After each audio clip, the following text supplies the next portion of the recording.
അതിന്റെ ഇടയിൽ ആരുടെ എന്നും പറഞ്ഞു സുഖിച്ച് കളിച്ച് വന്നോണ്ടിരിക്കുന്നു ഞാൻ.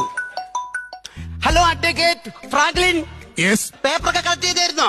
പേപ്പർ വർക്കൊക്കെ നടക്കുന്നുണ്ട്. ഇത് എങ്ങനെയാണ് ഭാഗം വെക്കുന്നത്?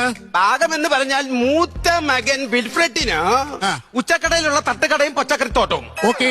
ഇളയ മോൻ ടോണി കുരിശെങ്കലിന് നമ്മുടെ കട്ടപ്പനയിൽ കട്ടപ്പുറത്തിരിക്കുന്ന കാറും ബംഗ്ലാവും. ഓക്കെ, ഈ മക്കളൊക്കെ എവിടെയാണ്? അവരൊക്കെ എങ്ങനെ സ്റ്റേഷനിലാ കിടക്കുന്നേ. അയ്യോ, ഈ കൊച്ചു കുട്ടികൾക്ക് ഇത്രയും സമ്പത്തൊക്കെ എഴുതി കൊടുക്കണോ? എങ്ങനെ? അല്ല, രണ്ടു മക്കളും സ്ലേറ്റിൽ കിടക്കുന്നു പറഞ്ഞു. കൗണ്ടറിന് നല്ല ദാരിദ്ര്യമുണ്ടല്ലേ? ഉണ്ട്.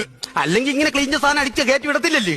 പിന്നെ ബാക്കി വരുന്ന വസ്തുക്കളൊക്കെ എന്റെ ടുട്ടുവിന് കൊടുക്കണം. ആരാണ് ഈ ടുട്ടു? എന്റെ ഹസ്ബൻഡ്.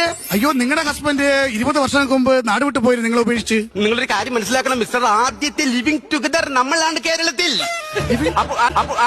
അപ്പോൾ ഞാനും വിൽഫ്രെഡും വീണ്ടും ലിവിംഗ് ടുഗദറിലൂടെ ബന്ധം സ്ഥാപിച്ച വീട്ടുകാരും മറ്റൊരും അറിയാതെ ഒളിച്ച് താമസിക്കുകയായിരുന്നു രണ്ട് മക്കളുമായിട്ട്. അതുകൊണ്ട് ബാക്കി വരുന്ന കടലപ്പട്ടാണി പിള്ളേർക്ക് എഴുതി കൊടുക്കണം.